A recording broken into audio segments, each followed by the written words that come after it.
20. sajandi algus oli Eestile sündmuste rohke. Sajandi alguses oli Eesti alles Vene keisririigi koosseisus. 1918. aastal kuulutati välja iseseisev Eesti Vabariik, millele kohe järgnes Saksa okupatsioon ja seejärel vabadussõda.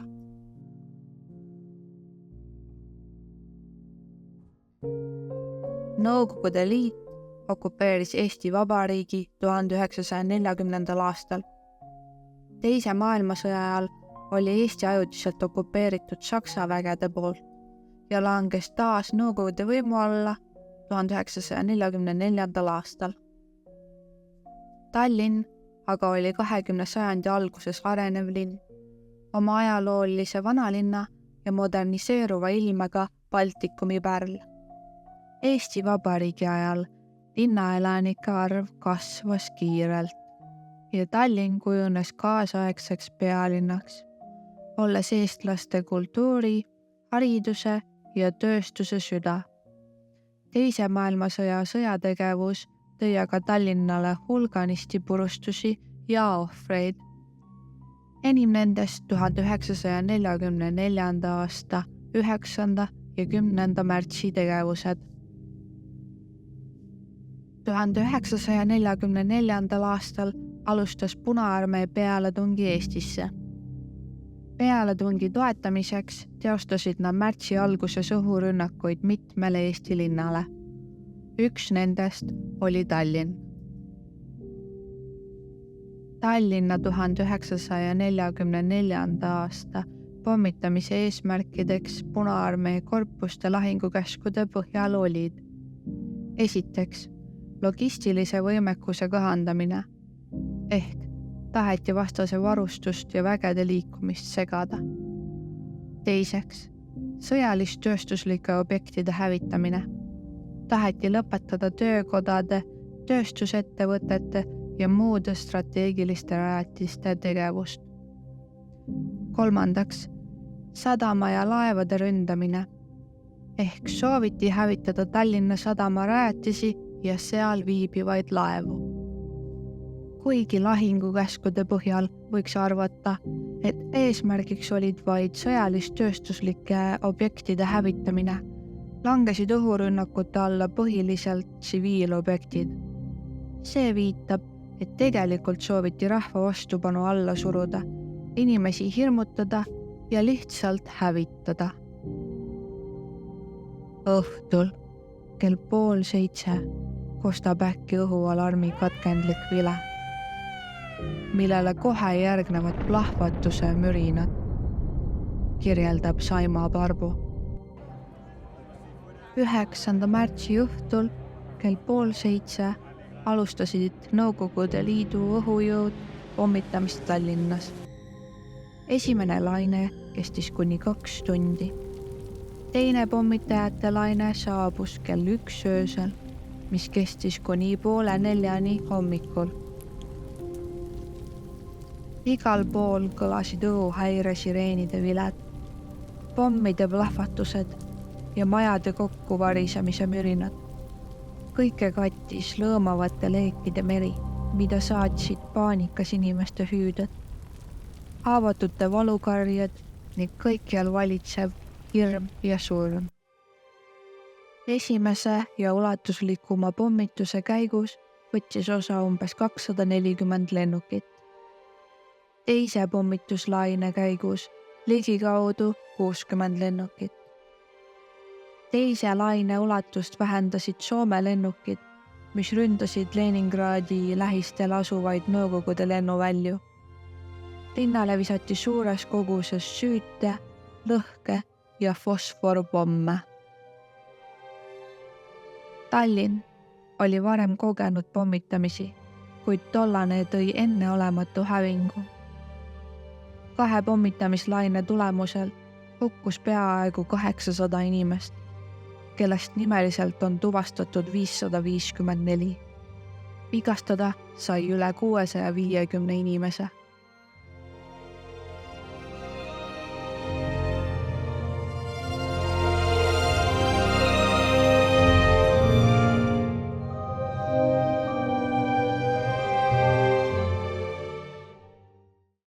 Pommitamises hävis umbes 50% Tallinna elamispinnast ja 10% ajaloolisest linna südamest.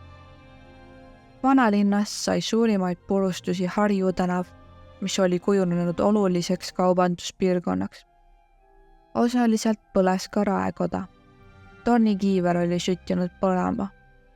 Samuti ka Vaekoda. Põlesid ka Niguliste kirik, linnaarhiivi hoone, Estonia teater, aga ka paljud koolid ja haiglad.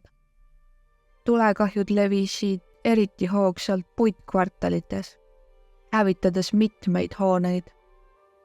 Tulekahjude lõplik kustutamine võttis aega mitu päeva. Raskendavaks asjaoluks oli see, et pommitamise käigus oli üks linna suubuvatest magistraalveejuhtmetest purustatud. Märtsi pommitamise tagajärgede likvideerimine algas pärast sõja lõppu. Nõukogude võim, mille alla olime langenud, aga valetas, et Tallinna oli pommitanud hoopiski sakslased, mitte nemad. Koristustöödes osalesid aktiivselt linnaelanikud ning intensiivsem puhastusperiood kestis kuni 1950. aastani, kuid Punaarmee pommirünnakute tagajärgi oli näha isegi veel 5-6 aastat pärast sõda. Enamik varemeid lammutati ning nende asemele rajati haljasalasid või uusi tänavaid. Harju tänav, mis sai suurimaid purustusi, tehti ümber haljasalaks. Praeguseks asub seal ka uisuplats. Niguliste kirikut hakati taastama 1953. aastal ja avati uuesti 1984. aastaks.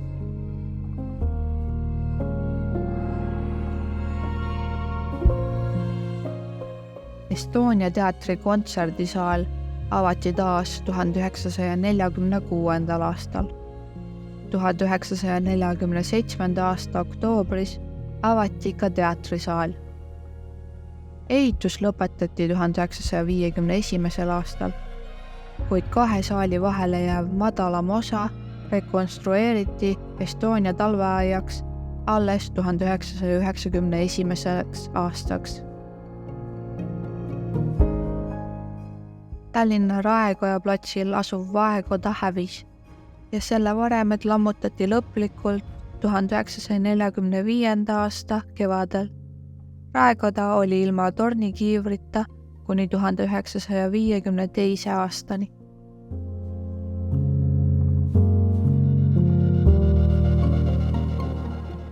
Eeslinnadest sai enim kannatada Sibulaküla, millest hävis ligi 80%. Tuhaks põles Sakala tänav ja kogu tänapäevane Rävala puiestee oli varemete väli.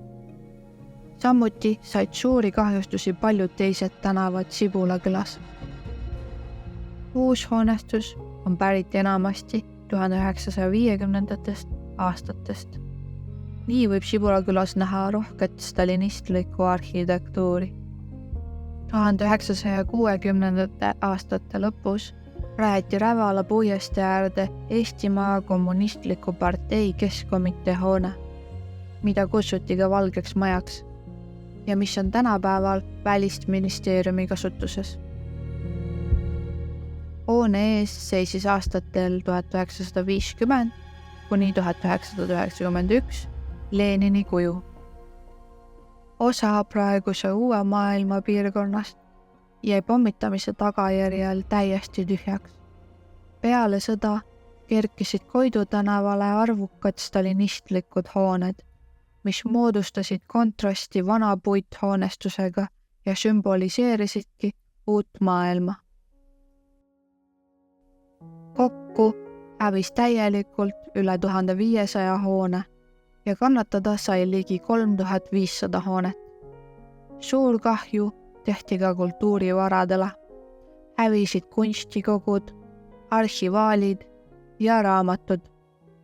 Ligi 20 000 inimest kaotas oma kodu.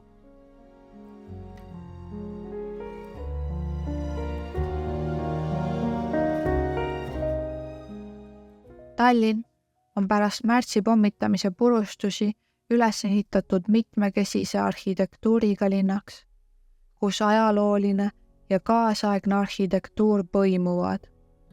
Peale nõukogude võimu lisandusid linnapildile ka modernistlikud ja tänapäevased hooned, mis peegeldavad ajastute muutusi ja linna arengut.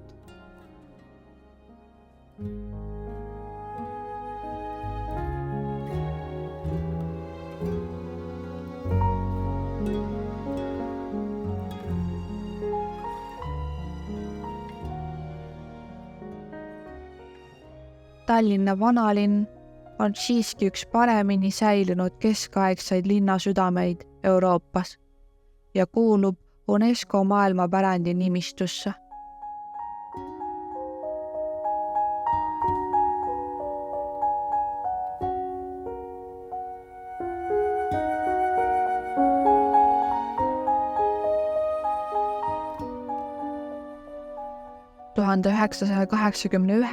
aastal algatas muinsuskaitseselts märtsi pommitamise ohvrite mälestamise, korraldades hingepalvuse nende peamisel matmispaigal, siselinna kalmistul. Samuti mälestusteenistuse ja küünalde süütamise Harju tänaval. Tänasel päeval on Venemaa agressiivsus ja seega ka oht meie julgeolekule taas kasvanud. Lootkem siiski, et ajalugu ei kordu ja Eestimaa ning meie pealinn Tallinn ei lange enam kunagi barbaarsete rünnakute ohvriks.